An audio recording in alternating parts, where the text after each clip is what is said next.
একটা সবুজ জঙ্গলে থাকতো এক ছোট্ট খরগোশ। নাম তার রিমি।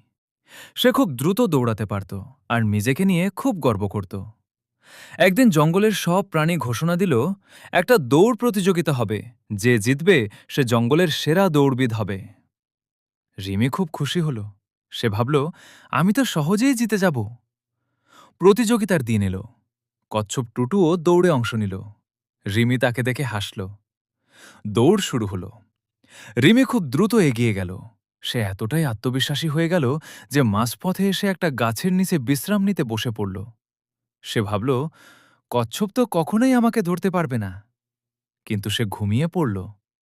এদিকে কচ্ছপ ধীরে ধীরে একটানা চলতে থাকল, না থেমে না ঘুমিয়ে। সময় পেরিয়ে গেল। হঠাৎ রিমির ঘুম ভাঙল। সে দৌড়ে শেষ লাইনের দিকে গেল, কিন্তু দেরি হয়ে গেছে।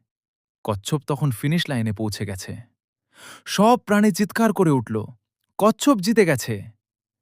রিমিমি লজ্জিত হয়ে কচ্ছপের কাছে গিয়ে বলল, আমি অহংকার করেছি, তাই হেরে গেছি। কচ্ছপ হাসল। ধীরে চলার পরিশ্রমই আসল জয়।